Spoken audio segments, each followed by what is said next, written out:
Hey everybody, welcome back. It's Larry and Michele. Michele Larry. Kubiak. Can you believe that? Michele Kubiak's here. Yes. She's a top agent in town, a realtor with Berkshire Hathaway Home Services of Nevada. One of my favorite companies to work with for sure. And I've still been talking about mortgage the whole time we were on break. It's just you guys Yes. didn't get to hear it. No, I want to throw it over to Michele because I really want to hear what's going on in her world as far as real estate and her listings and all sorts of good stuff. So Michele, take it away. Yes, we're going to go right into the property of the week. It is listed by Suzanne Burnett with Berkshire Hathaway. It is 9209 Las Manatees Los Manatees. Avenue, number 202. This is in Maravilla.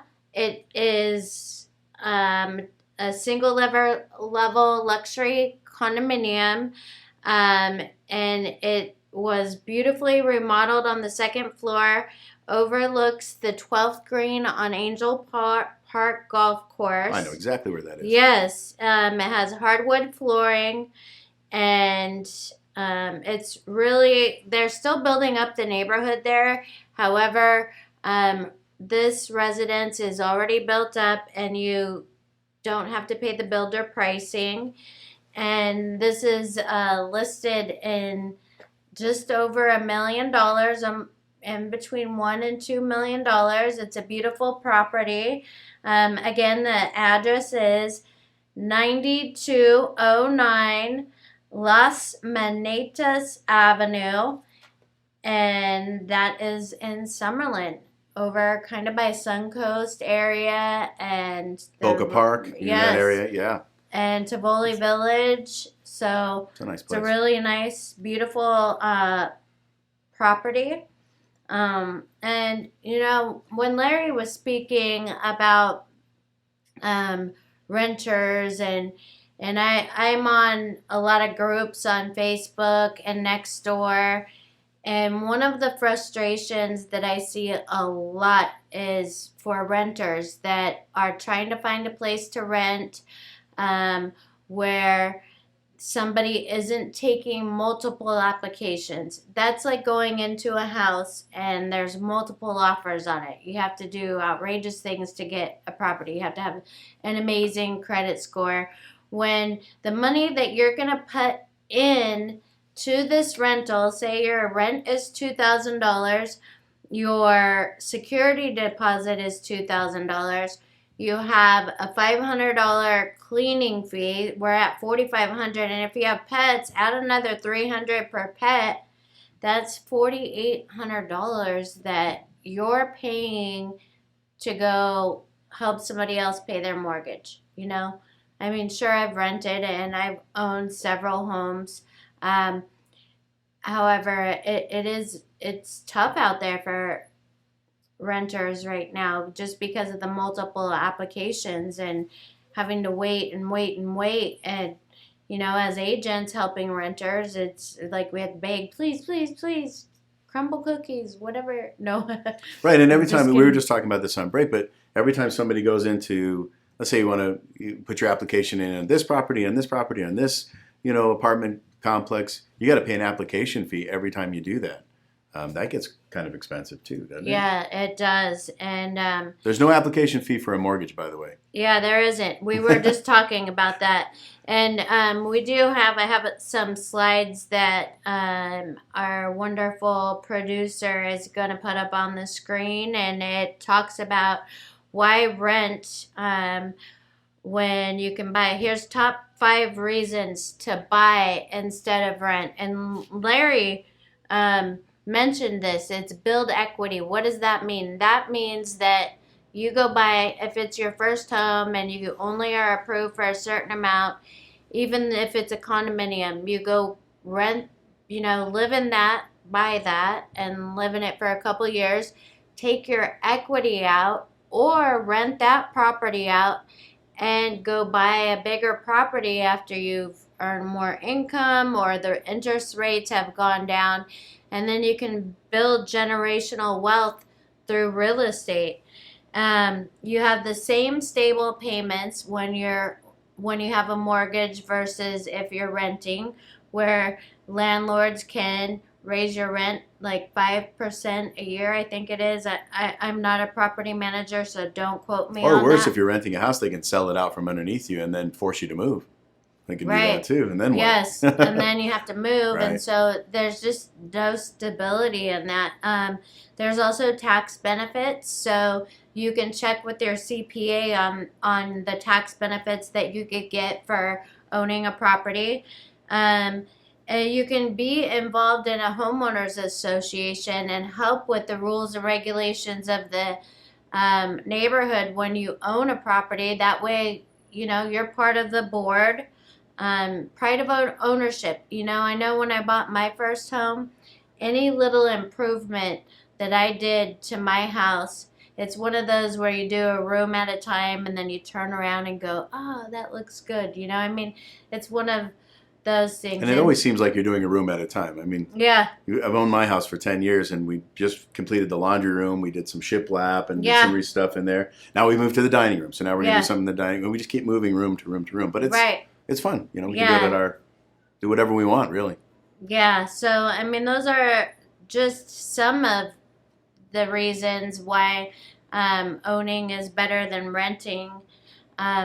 Neighbors, right? I mean, you're renting a little condo or an apartment. You've got neighbors upstairs, downstairs, next to you. Got to keep the noise down. You don't have to do that in your house. I mean, within reason, I guess. You can't have your rock band rehearsal out back, but. Sure you can. Just for a do little while. soundproofing in the walls. Right. Don't you? There's soundproofing. You could, do music. Don't invite the neighbor don't over to jam.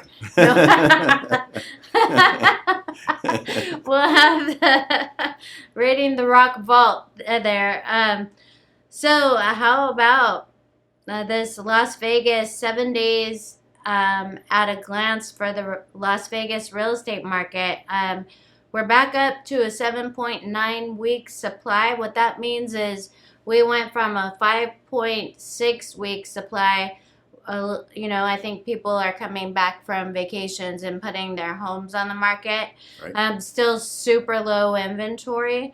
Even the average weekly price has gone up from the lower 500s to 570 this week, 570 to 283 to be exact. Highest price sold last week of a home was $8 million. We are seeing that. I bought two. Yeah. We are seeing that sellers right now are getting 100% of their asking price, which is amazing. Average days on market, if you're out there and you're thinking of selling, is about 38, and that's the market as a whole. So that includes houses that were overpriced originally that came down to market value.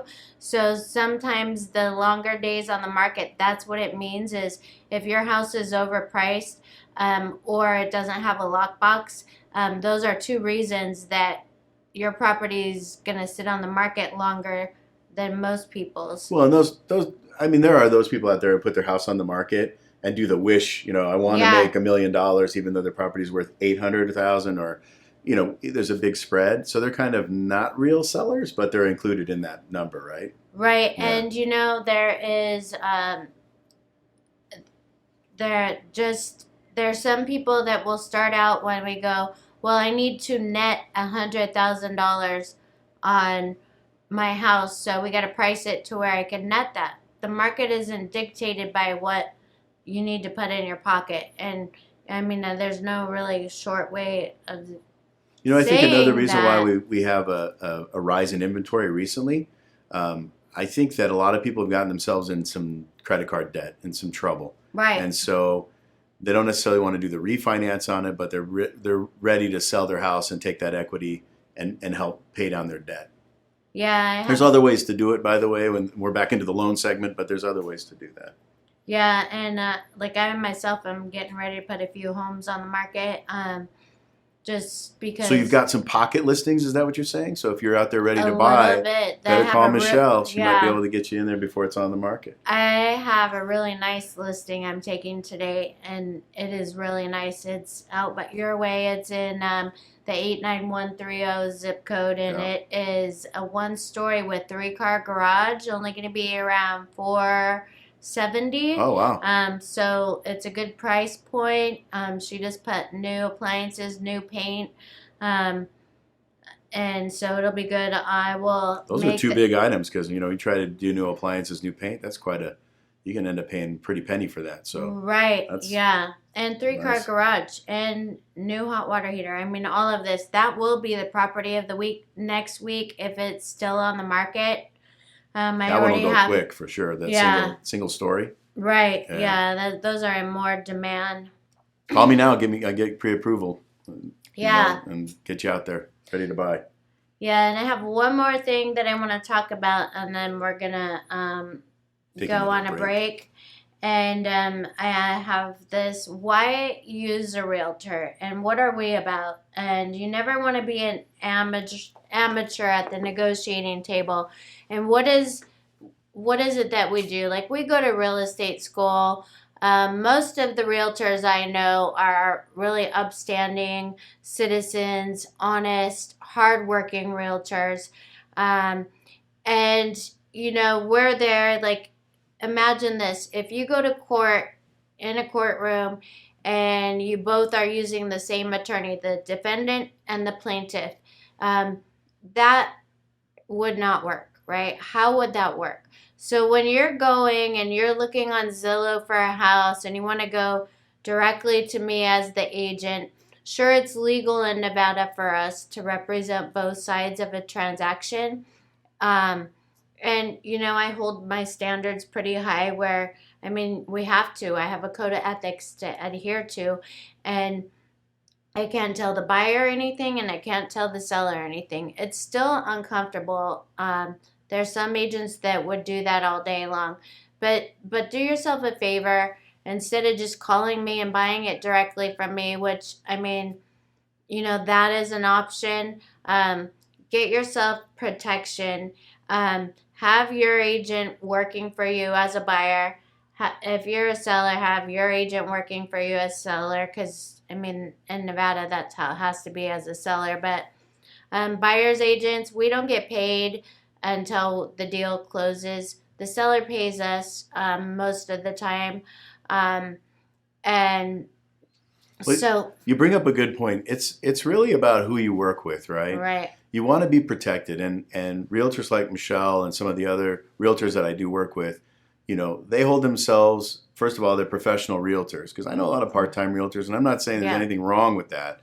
But if it's me out there trying to buy an $800,000 house, making the biggest purchase of my life, I want to make sure somebody who's got a fiduciary duty and understands what that means to me as the client, right? Right. That we're trying to get me the best deal, the best protection that I possibly can, not going to handcuff me with a short contingency period, not going to put me in a position where I lose my earnest money if I can't get my loan pre-approved and qualified. So it's also important, your loan officer who you work with, make sure you work with somebody who knows what they're doing. If you're dealing with condos and specialty projects or $1 million condos, you got to have a loan officer and a loan company that knows that product. Don't want to be the guinea pig here and try to figure it out when you've got $5,000 of earnest money sitting on the line. So she brings up a great point. Make sure you use a realtor who you know and trust, that works at a great company that you can trust as well, that will stand behind their agents. Right, and we do have a company attorney that we're able to bounce things off of. A lot of companies, a lot of companies in town don't even have that. So that's also a good option. And now, we don't want to scare you either. Most of the time, our real estate transactions go very smooth, especially from New American Funding to Berkshire Hathaway, Michele, Larry. Most of the time, it's really smooth. We've been in the business a long time, both of us, so we know a lot of the listing agents that already have their houses out there. That plays a good part in getting your offer accepted as well. They get an offer, they get a pre-approval letter or a preferred pre-approval letter from us, which means it's been through underwriting. It's coming from Michele, Kubiak, Larry Garluzzo. Here's the offer. And we know the listing agent. They know that deal's good deal and it's going to close. And it's going to close, yeah.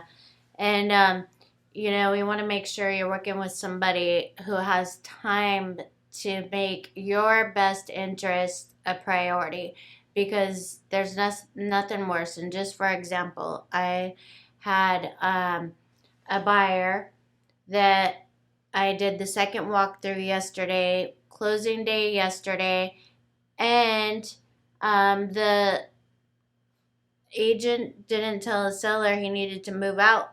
And so I have to go do a third walkthrough.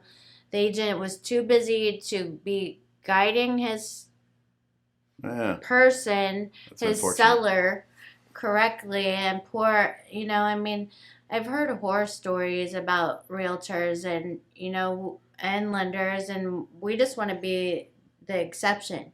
We want to be the exception to give you the service that you deserve. Well, I'll tell you, that's a huge times purchase. like this, Michelle, when interest rates and inventory are low and real estate gets difficult, right? We go through cycles. Sometimes when interest rates are at 2.5%, it's easy to be a realtor and a lender. We got people throwing stuff at us trying to get houses, right? Yeah. When it's like this, I like it because it'll get rid of some of those people in our industry, right? Some of the realtors will say, hey, I don't want to deal with it.